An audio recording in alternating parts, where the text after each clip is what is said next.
Hi, this is Kendra from Pencil and Pigment, and today I'm going to be doing my intermediate charcoal tutorial video. Now, I have done a beginning charcoal tutorial video. It has a bunch of techniques, a little bit of history, all the supplies typically used. For this one, the bulk of this video is just going to be a tutorial. I feel like when it comes to charcoal personally, if you keep utilizing the techniques that I showed you in the previous video, which I will link in the description box below, you will become familiar with those, and those you will begin to use with more intermediate subject matter when you go to create. So if you are finding this video sort of out of order, out of context, again, I will link things in the description box, but I want you to know that it's okay to skip ahead. If what I'm doing is too easy or it's boring or you're underwhelmed, skip ahead to the intermediate ones. The idea is to get inspired, to get motivated, to grab your sketchbook, to create with me, and that's all these videos are for, and help you learn some things. But I want you to check in with yourself, because if you start to feel discouraged, if it feels too hard, if you're feeling overwhelmed, take a step back and focus on something else, whether that be different YouTube videos, books from the library, blogs, or other internet resources like Pinterest that don't make you feel this way. The idea isn't to overwhelm or discourage you. The idea is to inspire and motivate. So, watch this video how you will. I hope this helps. I want to talk about something I haven't really touched on too much in my tutorial videos, and that is reference photos. So when it comes to reference photos, again, this is something that's more intermediate. It's knowing your strengths and knowing some of your weaknesses. So for this video, we're going to do and draw and create a portrait in charcoal. For me personally, when I go to create and do portraits, which I love very, very much, and I will link 2 different sketchbook tours that are portrait drawings. I apologize for the noise. It is overcast. I do have my lamp on, but it's still a weekend day and people are out and about making noise. When it comes to reference drawing and portrait drawing, one of my weaknesses where I need to work and get better and improve is cheeks and cheek bones. And for some reason, I have trouble blending that out and making that look more realistic and making that stronger. And what I have found, because I use reference photos, I want my people to look like people. I use models, I use pictures from Pinterest, is that when it comes to photography of people, people are very specific how they want to be portrayed. Now I'm going to throw up a photo of this absolutely stunning woman. Now she maybe has been airbrushed, maybe has been photoshopped. There isn't a lot of delineation in the value range. And I don't mean cost, I mean color. The value range, here I'll put this to the side, of her cheekbones and her cheek, the highlight to the shaded areas. I have a lot of trouble seeing that in this portrait. So this would be a more difficult and advanced reference photo for me to use. The other one would be her hair, just because of time constraints. Like, that's a 4C hair, for those of you who know hair. It's a very tight coil, and things like that take more time. So I won't be using that reference. The second reference I want to throw up, again, there isn't a lot of cheek value range, but one cheek is in shadow and one is in light. And because of that, something like that is a little bit more visually interesting to me. This would be something that I would consider intermediate, just because there's difference between the two facial cheeks, okay? And then she has an interesting little cleft on her chin, which makes it interesting. Something that I would consider very advanced, I'm going to throw up this photo of this woman. This is what I would consider advanced. This is something where I would set aside 3 hours, A5 size. I should denote the size, because if you're creating her and you want her to be 10 feet by 10 feet, it's going to take you 800 hours. But A5, 5.5 by about 8, I would want 3 hours of my time carved out to work on this and then see where that lands me. I may still not get to the stripes and the shoulders of her outfit so much as just maybe the tip of her hat. It just depends on how fast you work, the size you're going, but I consider her advanced. Now, the one we are going to use is this lovely woman, and her photo comes from Pixabay. It's by an artist called Pexels. It was already in black and white, but what I did was I upped the contrast. Okay, so here's the new photo with the upped contrast.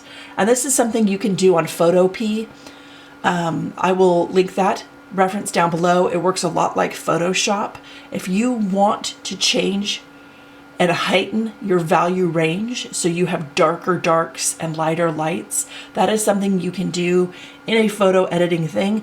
When it comes to portraits, take tons of yourself, I know, and those that you love around you, turn them all black and white, up the contrast, up the filters, play around with exposure. These are all really easy things to do with your phone settings, and you can look that up online, how to do that depending on what style of phone you have, and really start pulling from life and things that are unedited, because a lot of these photos, again, have been tweaked so there's minimal like acne and scarring and laugh lines, like all the things that make us unique and beautiful.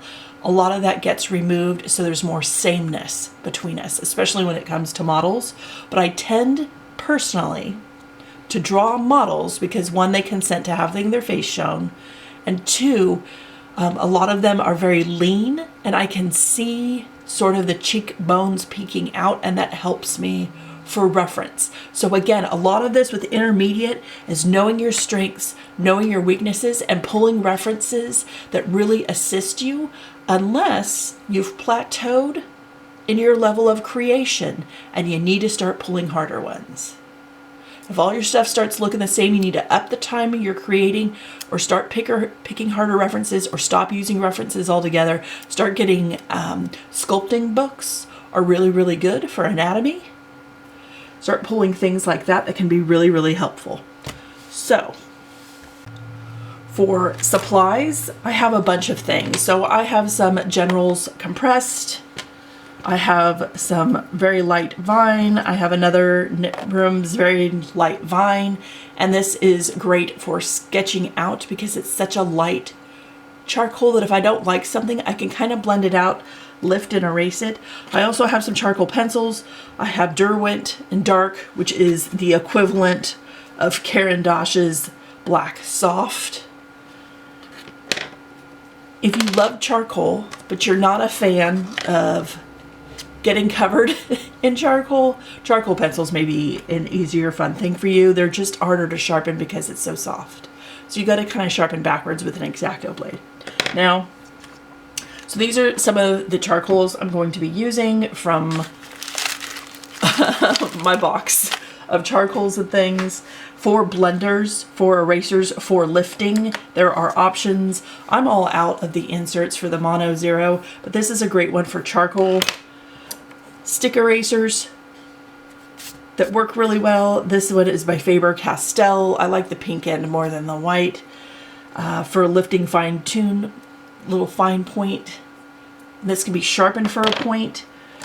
Any brand new eraser, this is a Pentel high polymer cap eraser.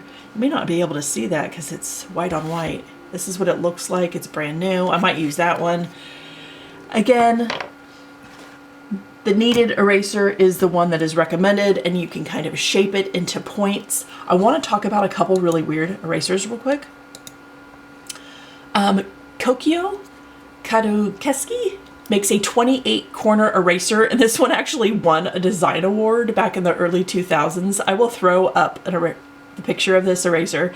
It's made out of plastic, but if you like fine tip corners and you find that a kneaded eraser doesn't have enough oomph to lift some of the darker value charcoals, then moving on to polymers and plastics and things like that can lift more. It doesn't lift 100% of really, really dark charcoals. It just doesn't. But having fine corners for hair and for fine lines can be really, really helpful. There's another really unique eraser. I think Jet Pens. No. Yoseka Stationery in New York sells this one. It's called a zigzag eraser. I will throw up a picture. It's very unique because it has a ton of corners and edges for folks who like edges. So if you're not into constantly buying plastic refills, or you're not into having to sharpen stick erasers, or you just don't know if you're going to work small enough that you need fine lines like that, some of those erasers are a bit more budget and could be great for just writing and drawing. The Kokio one is $3.50. I looked up the Zig, it's $4. So there are some really unique erasers out there on the market that can do what these do and then still be used more for writing and working if you feel bad buying just one specific eraser just for art. Now, if you don't own any of this stuff, like if you make your own charcoal and all you have is some cap erasers, just use what you have. This video is never meant to tell you to go out and buy all the things, try all the things. It's just meant to use what you have, to see what works, see what you're comfortable with. If you don't like how something is working for you, start researching alternatives. Watching videos where other people are creating art can be a huge temptation to buy the exact same supplies they use and the exact same products they use. Just be mindful of that temptation, because there's a lot of purchasing that seems to be more collecting than actually using sometimes. And that can be, it's hard to identify where artists kind of buy some supplies and it's a one-off just for a video, and then they don't really pick it up and use it again. So I'm more tempted to tell you, just use what you have. Okay, now for blending, Q-tips, cotton swabs, these are some of my favorites for blending.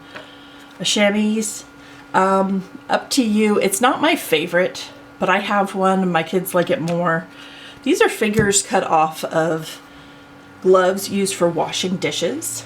And there's a smooth side and there's a textured side, so you know you don't drop your plates when you're washing dishes. They don't slip and fall. But this is great for blending makeup sponges. One of my favorite things, and I don't even have it, is a cut piece of a spatula. The type of rubber used for, like the silicone used for spatulas, is awesome for blending. It just is. The other thing, and I thought about this when doing my tutorial, is I'm right-handed, so I typically go from left to right when I create, sometimes, when I'm being thoughtful and thinking about it. And it keeps my sleeves from looking like I'm a chimney sweep. Now my sleeves are always dirty. This is my smock. I went to the thrift store and just bought a really cheap sweatshirt as a smock because all the sleeves of my clothes look like I don't know. It looks like chaos. So I was ruining everything, basically. If I do left to right, I am really excluding my left-handed folks in the tutorial, so I'm just going to kind of draw around and show you some of the challenges of drawing all around directionally.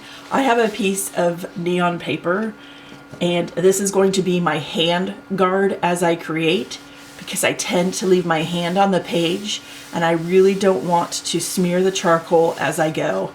Because what happens is I absolutely cover this entire region with whatever product I'm creating with, and then I move it all around and I create a bigger mess that becomes harder to then lift.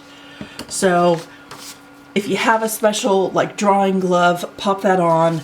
If you have a piece of tracing paper, vellum, or just printer paper or something as a hand protector sheet, grab one out. Charcoal is messier.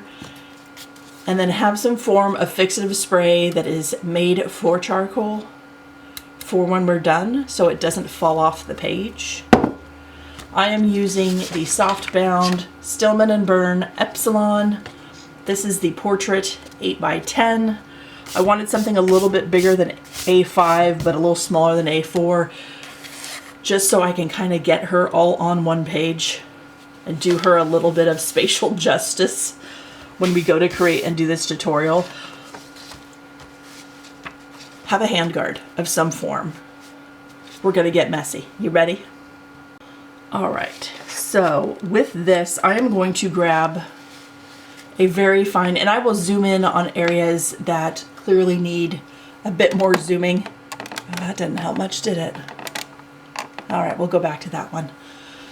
Again, there's just no light through my window today, even though it's summer, so I'm just doing the best I can. I apologize for the hand shadow.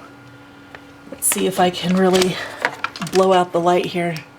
Well, that didn't really help much either, did it? Okay, so we are going to start with the curvature of her face.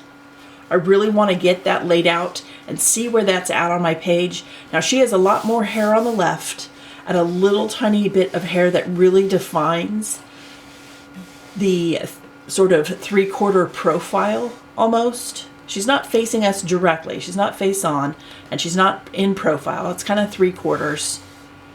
And her hair, the darkness of her hair really outlines that line, which makes it look rich and beautiful.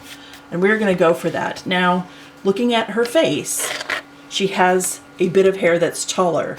So you want to center to the right, a little right off orientation, her actual face to make sure if you're going to do the hair that you have space for that top, bottom, side. Unless you want to move her face in the center and you crop off a portion of her hair. Now it's up to you. This is one of those things when it comes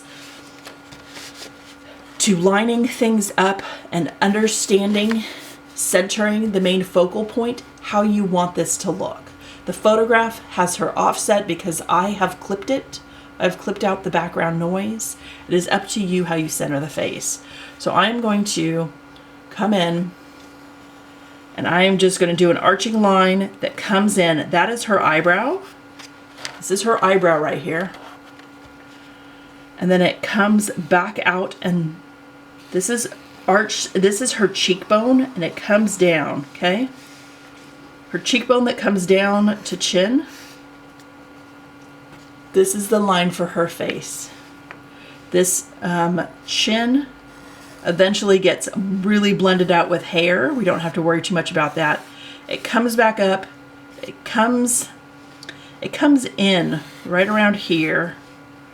And then there is hairline. The hairline goes at an angle and it comes down to the arching cheek. This is her face. This is what her face looks like. I will draw this line a little darker so you can see it. This is what I have for face. Now, again, this is Vine. I can blend it out, soften it, I can erase it, I can go back in. If I do this with a darker charcoal, then I am stuck with that shape. It becomes much harder to lift. Again, the option is yours. If you are very familiar with portraits and you want to tweak some of this, you want the cheek a little higher, a little more pronounced, it's up to you. It has to do with your level of confidence when you go to draw and create a new subject matter. All right, I am now zoomed in. I'm going to concentrate and do the face before I do the hair. If at some point you do the face with me and you decide, you know what, I don't like her straightened hair, I want something more natural to her ethnicity, to her cultural background, you can then change that if you want, following other hair tutorials. But we're going to start with the face. So I'm going to charcoal in. Again, I'm using a really light charcoal. I want some eyebrows, and I'm coming to, this line is where her eyeball is. So I'm coming up over at a higher arch. This is her one eyebrow, okay? And she's gonna have an eyelid, and then she's going to have her eye. And this is what the eyelashes are going to come out of. Now the eye and the eyelid extend past the eyebrow from this angle. And the eye arches back this way, okay? We will get finer tuned into that detail. Now we're gonna move over. Your eyes are about one eye width apart, but you do see more of this second eye. So the eyebrow for this one, and again, going light so I can erase things, starts off a little higher than the other one. Just fantastic eyebrows, by the way. Straight line and a real sharp turn and coming down. Okay? And then you have to look how much lower is the one side of the eyebrow to the other versus the length. And maybe I lift this portion a little bit. Okay? Here's her second eyebrow. Does it really look higher? Boy, it's hard to see from my angle. Okay, so here's her second eyebrow. Here is her eyelid. And then she has the shape of her eye is very, very beautiful. It's a straight line that really makes a sharper turn. They're very almond to a point. And then the bottom is one arching shape that meets at the corner, okay? These are her eyes. And she's going to be looking off this way. If you want to change the directions of the pupil, you can. Again, I'm going off the reference photo. Now, for the nose, I'm not drawing the nose. I am drawing the shadow that the nose makes. I am going to kind of follow closely where the eyebrow is. And I am going to come down and figure out where in that cheek I want the nose to start to curve and meet that shape. And again, if you're not happy with her nose shape, if you think it should be a little bit, I don't know, if you want to give her a hook nose, a point nose, a wide nose, a narrow nose, this is where we can experiment and try different things. I am going to arch for the nostril, come back down and curve up. This is my nostril, okay, right here. Here is my nose. Now, she has a full top lip and a full bottom lip.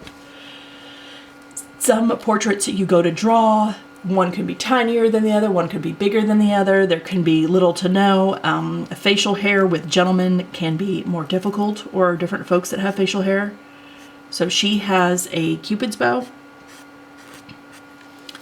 that is right under the bulbous section of the nose. Now the right hand side is smaller because again, this is a 3/4 angle. So I'm just gonna kind of arch down and curve it around. And when I go to stop over here, I look at where it's aligned with her eye to make sure I get the appropriate length of the other side, because this side is much longer. Okay? And it's the same for the bottom lip. The bottom lip comes down and arches over. We look at fullness of lip. Now, I need to put my sheet up because I'm going to start smearing things. Now, her cheek is really, really close to the line. So if you want to come in, you can come in. This is her face. Here is the portrait. When you're doing top of head to chin, cut in half is the eyes. Eyes to chin, cut in half is the bottom of the nose. Bottom of nose to chin, cut in half is the bottom of the lip.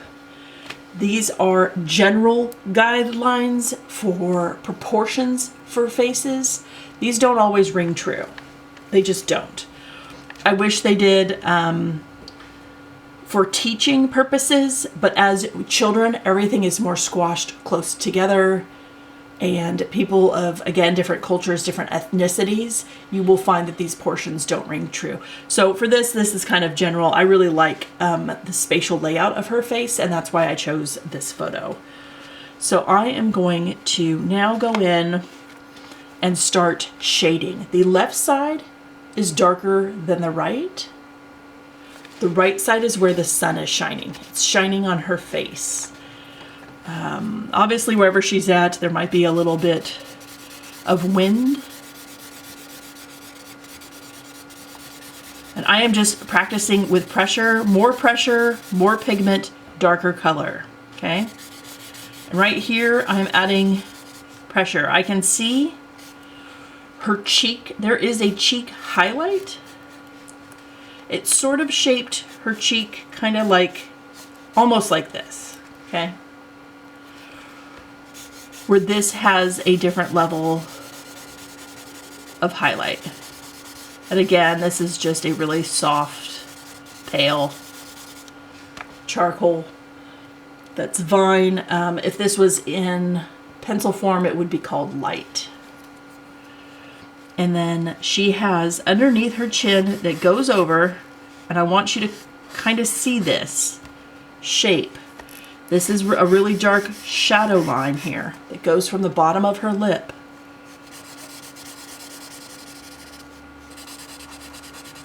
and here is dark. The bottom of the chin is going to be darker. Okay. There is always shadow in a lot of these where it's the bottom of the chin. Now, part of her Cupid's bow is in shadow versus the other side. And then obviously her nose is really, really dark. And there is shadow that comes out from here. And there is shadow under the eyebrow. This comes to meet and blend in. There is shadow under people's eyes. These are things you don't necessarily want photoshopped out. You want to be able to see that people have lines under their eyes. That has to do with the spherical eyeball set inside the head pushes that out, okay? And then her eye is really, really close to the white on this side. She is looking away. This one doesn't. You can have it come all the way to the side if you want. She's looking this way. And there is nostril. And this side is going to be really, really pale. And under her eye a little bit. And this is going to be kind of smoothed out, this line here. And then with her lips, the bottom lip, or I'm sorry, the bottom edge of the top lip is going to be dark. And I'm just pulling that line up as we go. And the bottom lip is going to have really beautiful lip lines in it, which are a lot of fun for detail and lifting as we go with some of this. And this is going to be lighter. We needed to note that part of her nose has a highlight on the right hand side. Okay. Now, if you want to grab a cotton swab and blend out some of this, if you want to see where your picture is coming along and you want to see how much charcoal you've laid down and smooth that out, you can then go with a cotton swab and see, do I like it a little bit lighter? Do I want to add a darker value? What charcoal am I really comfortable with using? I'm going to go way darker. I just wanted to show you what some of this looks at like blended out. This is really, really soft, really pale. I like that her skin is a darker value tone for creating. I'm going to come in with the dark. You can use a compressed, you can use a dark, you can use whatever you have that is the darkest value. I want to show you the difference over here. So this is my vine, and if I press down as hard as I can, that's as dark as it gets. It's a very gray light value. The difference is staggering. So grab the darkest charcoal you have. We're gonna go in, absolutely go in. She has stunning eyebrows. I'm going to do little tiny lines, little hatches, and reshape those eyebrows that she has worked hard to define and tweeze out. On the left side, it starts over here. I love her eyebrows. Now, the eyelid is fairly dark. I want to denote that. Also, her eye, where it comes up, she has beautiful thick eyelashes. And I'm losing kind of my eyelid line here. And her under eyeliner is pretty thin, so working on thickness of line, I am going to put in this guy. I'm going to make sure that there is some white on this side. Okay. And make sure that I allow for a little portion of white to shine through. I like the highlight lights on the eyes. Okay, that is her eyelid. This arch is her eye. But again, this is going to be a little thicker line here because she has beautiful lashes. Here is the bottom of the eye. Here is her eye portion. And then again, I want to have a little bit of highlight in her eye. Okay, those are her eyes. And we're going to come back through and soften that up and even that out. But what I want to make sure that the darks are dark. So the other really dark that I see, I'm not going to pull full weight on, is her nose nostril section here. Needs to have a little bit darker value. And then her lips. So her lips are unique in that you can see a highlighted line around them. So if you want to ensure you have a little highlighted line around her lips, you can go back in and lift the line of her, between her lips, the bottom of the top lip is very dark and pronounced. And I am going to arc that and sort of start shadowing this and adding more pigment here. And then the line of her bottom lip, I would like to be pronounced as well. And while part of it is pronounced, the other part has lines. This is her lip. And again, if I want to start really defining her face, and it's okay to do a strong dark line, this is the start of her hair. Her hair really sets the highlight and her cheekbones and her brow ridge and the forehead. Okay, this is her hair. And then over here, if I want to, I am pretty sure that the charcoal in this pencil is really loose and broken. That's a fun challenge. It needs to be pulled out and resharpened, but I'm not doing it. So, and if you want to add a little cleft of chin right here, make sure that's on camera. You can. Okay. And we're going to go in with the darker color and make sure that we have Oh yeah, it's super loose.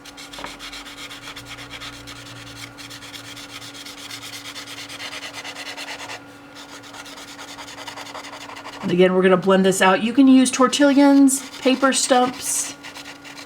This is one of those things, search around your house. You can make tortillons. I will link a video where you just take a piece of paper and you roll it real tight and you cut it a certain way and you can make your own tortillon. Here is a number 5 paper stump. Stumps are wound a little tighter. But a lot of things around your house work for blending for supplies. So don't discount things. I have a little jar of little blending things that I keep with my charcoal stuff. It's set aside so I know that it's not trash, basically. And then she has, there's a lot of shadow here. It's really go dark with that.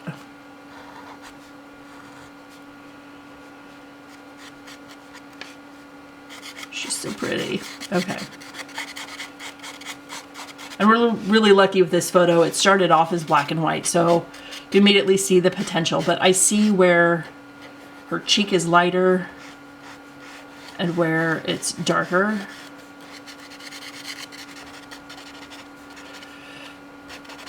And I'm just sort of blending and adding lines. I'm just following the form and the shape of what this reference photo has already sort of given me. I don't want to add too much over here. This is the, you know, the lightest part is this cheek. The Cupid's bow here is dark. Her top lip is defined. And the nostril is going to be dark and a little more defined, depending on how you want that shaped. And then this shape here gets a little blended. I'm gonna allow for a little lighter right here, and there's a little bit more over here. Now, this is going to be blended out, and there's highlight. The nose has a huge highlight on this side, so we want to have more pigment and more product on the left for this highlight, and we want to make sure that that is all awesome sauce. So okay, and we can then blend out this layer a little bit and see where we're at. And it's just going to be a matter of adding layers, of lifting, adding and lifting. And the lift is if we go too dark or it doesn't blend out the way we want, or we need it a little smoother. So knowing the pressure to apply to your blending tools. Do you apply full pressure or really, really light pressure?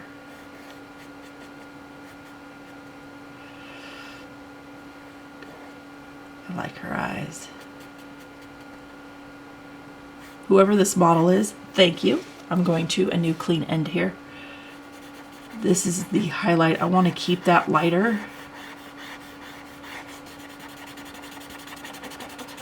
And if I have to, I will go back in with an eraser and do a little lifting. Let's see where we're at on the nose here. The nose looks a little dark, but we're trying to really get rid of some of the hard, harsher lines. And if you have a little pigment on your swab, you can then use that for light blending detail work as well. Now this should be a darker shadow that comes out from her nose. So we're going to add more here. And it is much easier to add than it is to take away. especially when you're doing the darker charcoals, more compressed.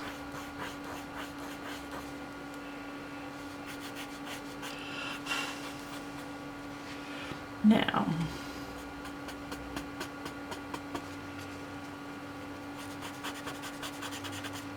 okay, and into the bottom line here. And we're going to slowly smooth this out and pull.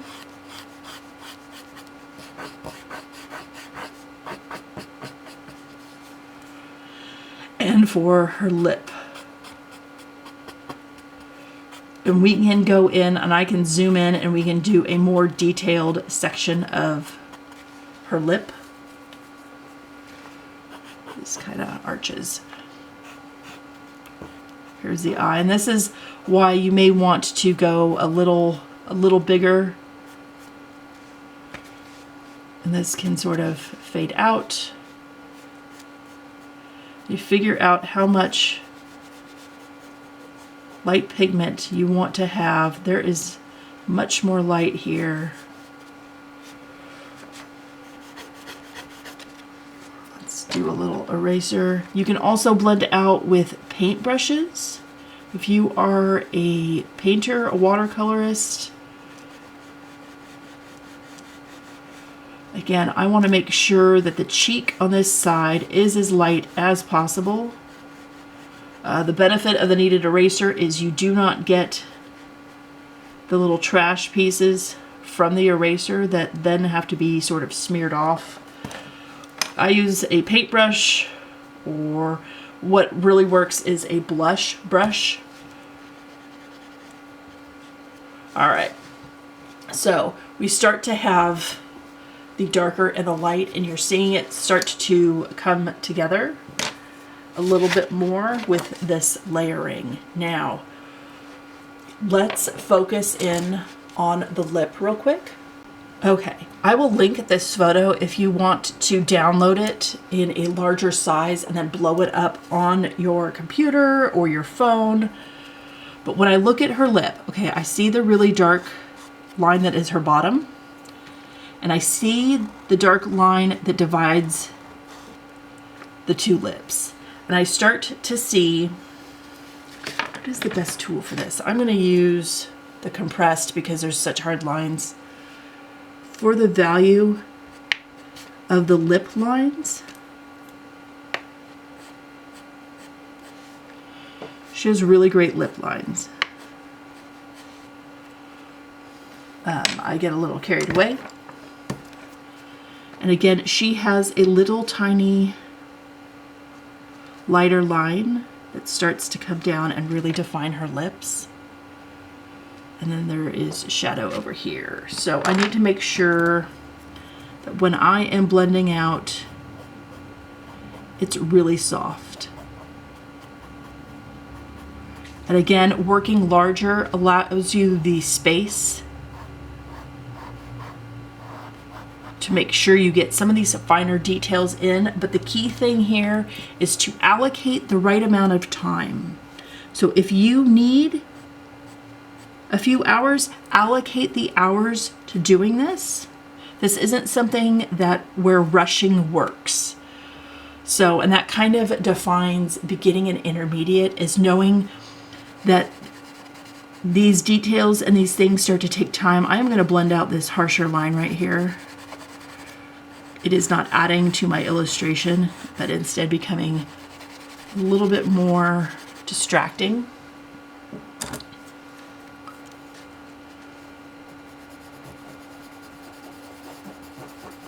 We're going to see if the General's compressed can help with some of this stuff.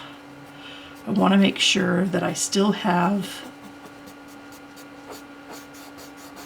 my highlight cheek section here. I have all my tools kind of scattered about, but I want this highlighted cheek section. I like that this reference photo has this so we can denote the difference.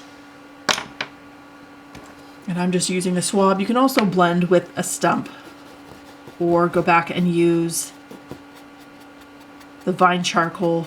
We're just softening up these lines.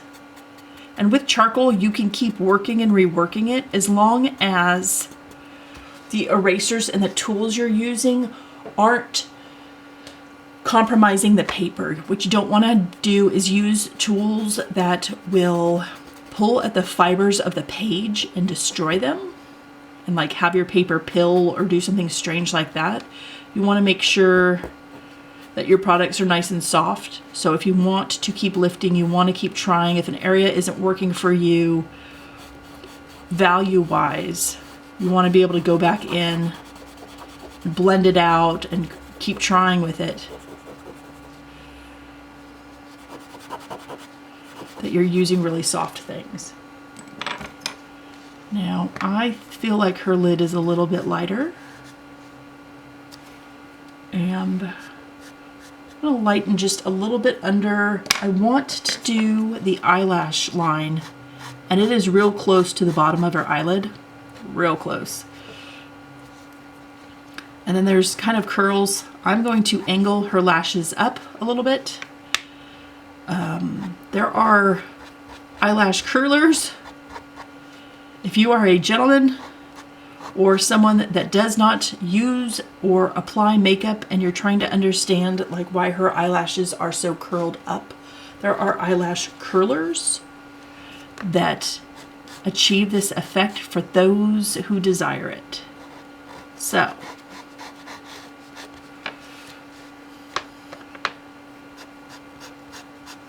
give that a little bit more arch, a little bit more define. And here are the eyelashes over here. Again, hers curl up. Hers would probably been curled. She has a little line for her eyelashes. It's real close to the bottom of the eye. And again, you might have finer point things for doing this. But if you've never portrait drawn before, you start to understand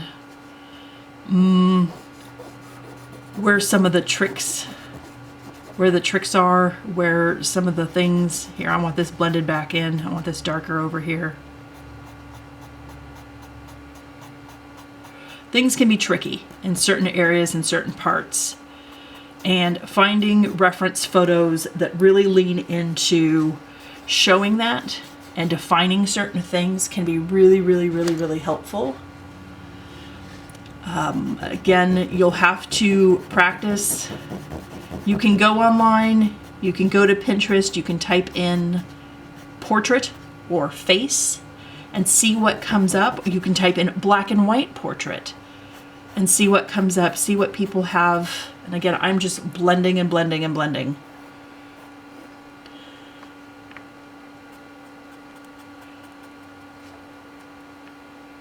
Okay, I want this all to be dark. And this one, the bottom is a little bit lighter. So we are going to denote that with a little erase. We're going to denote that in her lips. Now we need to blend. Okay, just making sure my battery doesn't die as we do this. I'm going to use, again, my swab has a lot of charcoal on it. And I'm going to try and softly just pull from the darkest portion to the lighter portion and blend out the harsh lines. And then I'm going to go back in and lift if I've decided that I've gotten too dark with some areas. We're going to see. We're going to see what I've done. Now, I want this much lighter than this because it is much lighter than this in the reference photo. So I have the option of lifting. I probably should use a kneaded eraser for some of this, huh? Probably should demonstrate the appropriate tools. And you can even, if you get enough charcoal on a portion of your eraser, that can be used as well. Everything can be used to lighten and highlight. You can shape your eraser into the fine points, the fine tips that you need when erasing. As far as like kneaded eraser brands, I've never met a kneaded eraser that was horrible. So tons of companies make kneaded erasers. All of them are fine, whether you buy a Prismacolor or a General's or whoever's. I think some now come in colors. I've never tried one of those, so I'm not sure. I want this to be a little bit softer. So I'm just tapping the eraser, and I'm going to try and blend out with my very distracting fingers. I apologize. And just soften it a little bit. Just soften. As I drop the tools I need. Okay. As far as forehead goes, there is a brow ridge. So if we're drawing, and I apologize if you suffer from misphonia, like repetitive noises. A lot of charcoal sticks are very rough. If working with things and textural things aren't for you and you try pencils, the Canon -1 is rough and scratchy. And if you don't do rough and scratchy, this is not the product for you. I just want to make sure that, you know, when we talk products, we include everyone in the conversation, because everybody likes making art, and art can be such a good hobby, such a great stress reliever. And again, I'm just blending this out, blending out the lines.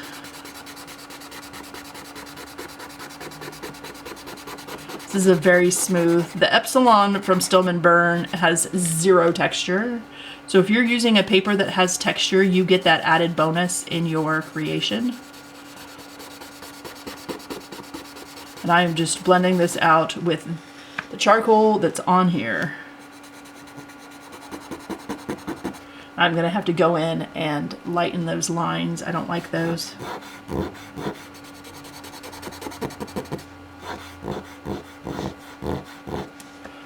It's a little bit darker here. You can really hear me scraping and blending here. And then it gets much, much lighter over here. Now you can see where I have pigment, and even with my hand protector, you can erase it, don't have to erase it. We're going to be adding hair on this section anyway, and you can decide how full or how thin you want the hair to be on the right hand side.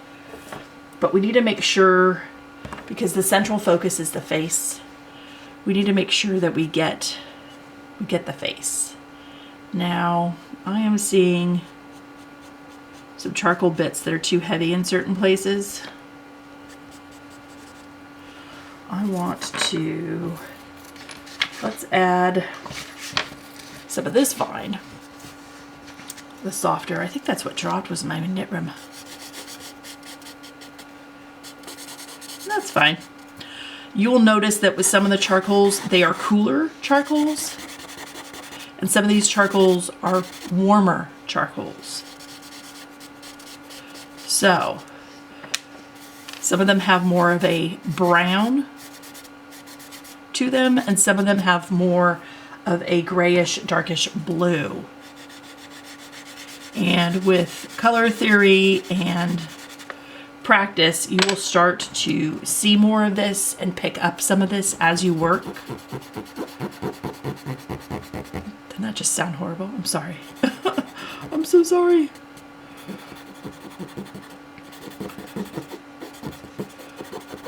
But I don't really mind mixing my grays here too much. It's all right with me. I'm okay with it. I just really want to soften this a little bit. Add in a little bit more. It can be blended out. Are we seeing her come to life a little bit? If your eyes are smudging a little bit, you can add there is a little bit of tear duct and things over here. You can denote that with a little shadow. Eyelashes create a natural shadow that sort of drop down. So the whites of the eyes aren't ever really pure white. They're just not going to be. So understanding that, and you know, maybe you draw a little bit of that for the tear duct. And then if you have the space to draw the lines of the eyelids, there's multiple lines within there. It just depends on how big. I didn't give enough eye space from the eyelid to the eyebrow in this demonstration, but you can give more. I'm going to start going in with the hair, so I'm going to zoom out a little bit.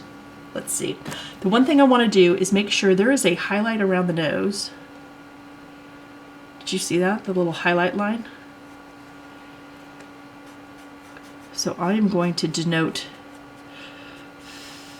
the highlight line for the nose and make sure she has one, like she has for her lips. Okay, let's zoom out. So I am ready. I'm ready if you're ready to add a little bit of hair. And then we'll go back in and make sure she has like fine highlight lines and things in different spots. But she has rich dark hair, and where it looks the thinnest to me, one, there's a little bit by the eye. I am allowing for a little white space, but her hair looks like it's windblown and it's coming out. Gosh, you can see what a mess this is. Let's move to my compressed. And with some of these, you'll be able to get finer lines than others. Where her face meets a point, there is a little bit of a divide in her hair. So you can see she divides her hair to one side. It's not directly down the center so much in this portrait. And she has the curl here that's real dark. This would be the shadow of the curl, right? And then she has the other hair that goes down. And again, I apologize for the noise.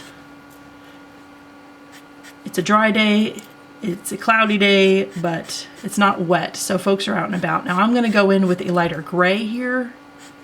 It is just not the darkest value at the point, but it does softly turn a corner.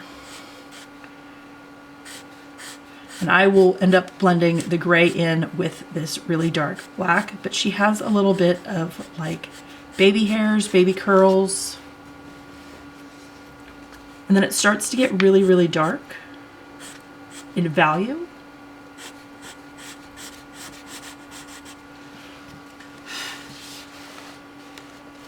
Let's see, and it just depends on how much hair you want her to have.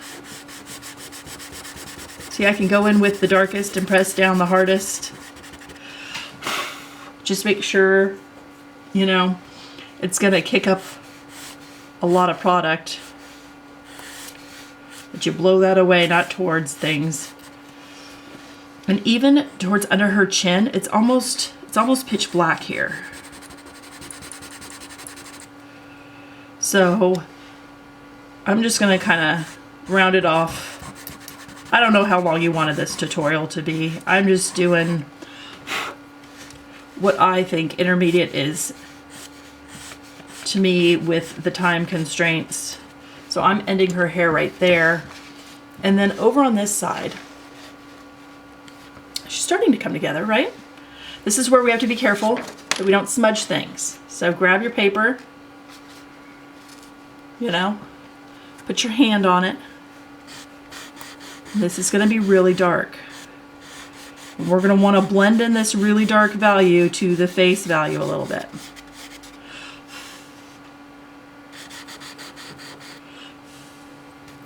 This is where her hair comes in, and there are some nice lighter highlights in the dark here. whether she uses product or her hair is not completely black. There may be some brown in here. Knowing and sort of, let's see, how much hair do we want her to have? We want her to have as much hair as she has. So curving that into the hair.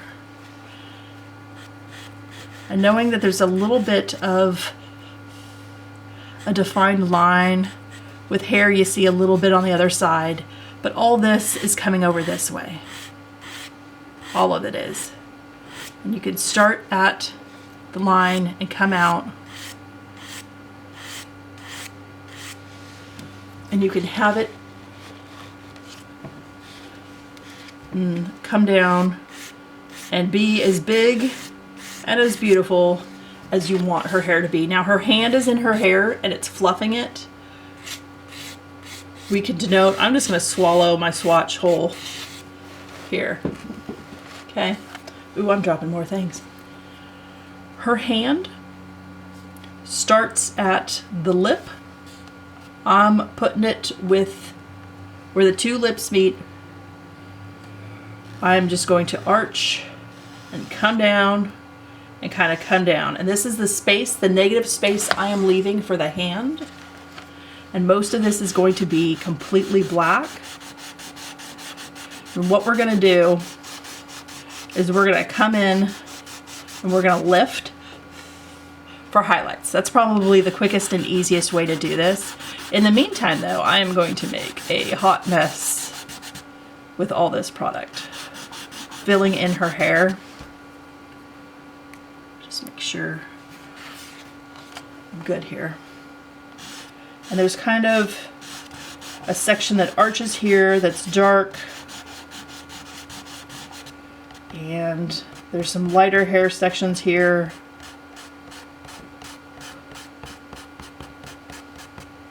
And darker off the hand, and then it gets lighter again. There's individual strands. We will get to some of the more individual strands. Again, this depends on how far you want to take this tutorial, how realistic you want this to look. I am going to come up and blend into the lighter strands. I'm just doing a back and forth sweeping motion with the darkest value I have that is as close to black as possible. And this is a huge area to blend and smooth out. If you have bigger blenders, now would be the time to use them. Let me fully zoom out here. Okay, just trying to make sure we're still full in focus, but I want you to see what we have. Maybe I come down a little bit more with this line and these hairs. Okay. Now she's starting to have some hair, and we love that for her. I am going to take, again, a finger from one of my dishwashing gloves. Again, you could use fabric, you can use makeup sponge, you can use a cotton ball on a stick. It's just this, whatever covers the most amount without you going crazy. Blending that back in a little bit. Lighter gray here to full dark. And then we will come back in and blend some of the smaller sections accordingly. Okay? All right. Now, I will grab a Q-tip.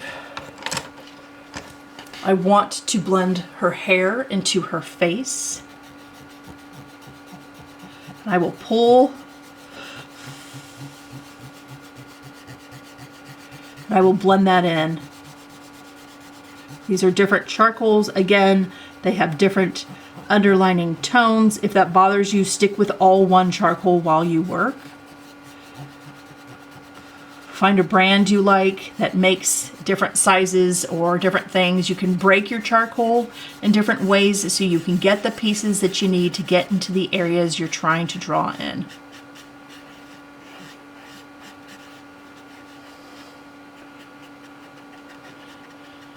I'm trying to denote little soft curls here.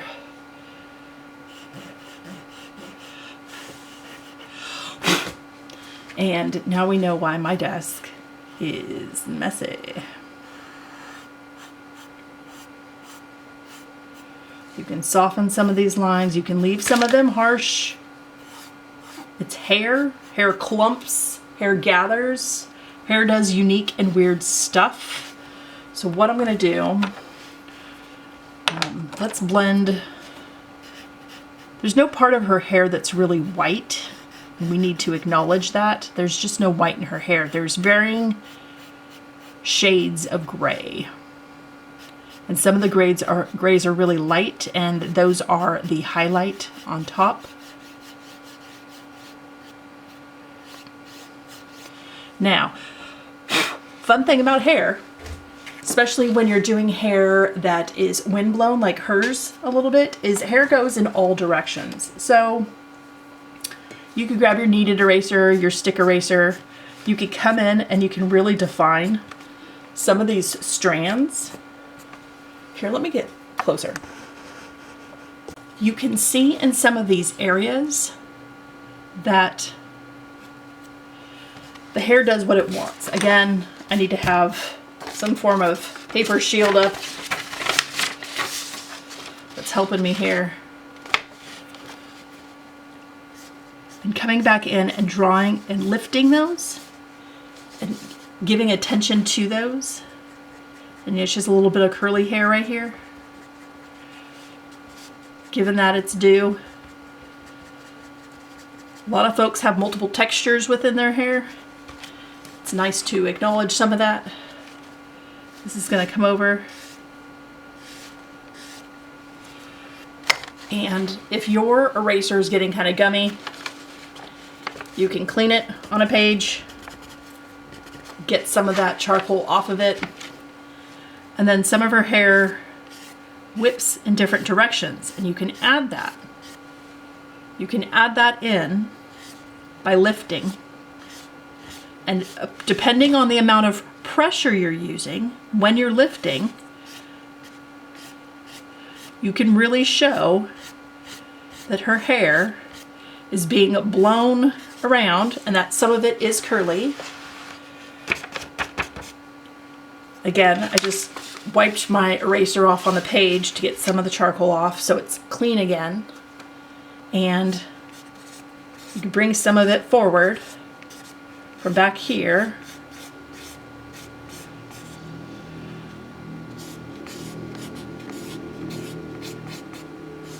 And you could even add a little bit of some of the loose strands in this area to show that it's being whipped all around and being brought forward like it's out of her control.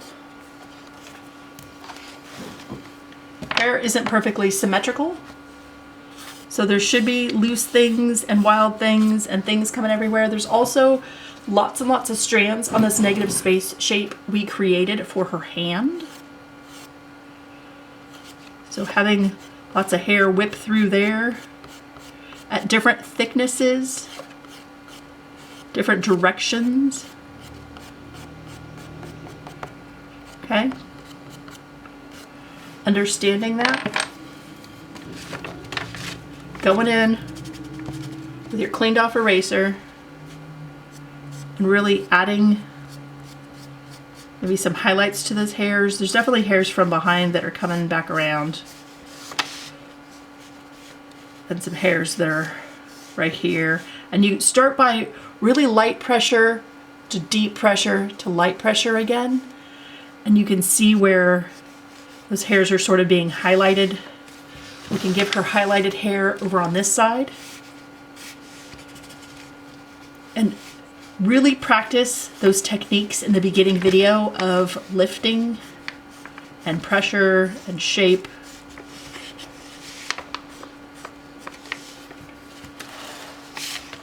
Over here, we could add more. I'm going to zoom out and show you what we have. The last portion I want to soften out a little bit would be the skin tone on her hand. this shouldn't be so stark white. And I'm going to come in from this side, the left, and really use a cleaner one and kind of soften this up a little bit. This is part of her hand, so it should have a little bit of value and color. All right, let's zoom out one last time. All right, so this is my finished lady. Now you can go in, blend some more things out if you want to. If there's trouble areas you think are too dark or too light or don't denote enough of the skin tone that you want to create, if things look too harsh, if you decide you want to soften up the lashes, or maybe you want to flip the page and draw her again and try this again and keep going with this, that is by all means an option as well. Or maybe you want to concentrate on certain areas, flip the page, do the eyes again, maybe do better than I did with raising the eyebrows and making sure she has a more pronounced, larger eyelid section. That is by all means an option. There's all kinds of things you can do with this. Keep adding little tiny values, keep lifting where you want to see very specific highlights and low light areas. You can really hone in on practicing hair and lifting individual strands and having that blend in seamlessly. It's all an option. So this is what I have done. This is what I consider intermediate. For some of you, this may be too easy. For some of you, this may be too hard. Again, what's one person's intermediate is another person's completely something else. And you could go on to do the neckline, the shirt, the shoulders, the skin. You could keep going with this, and spending another couple hours would definitely up this to a more advanced level, especially if you're going to get more specific in the fine lines and details of this illustration. I really hope this helped. I enjoyed doing this with you. Thank you so much for watching my videos, for hanging out with me, for getting super messy with me. It's a lot of fun playing in charcoal. Charcoal's one of those things where it can just go on super quick, and you can just keep messing and lifting and adding, and it just gets more and more fun. I hope you have an absolutely wonderful week, and I will talk to you later. Bye.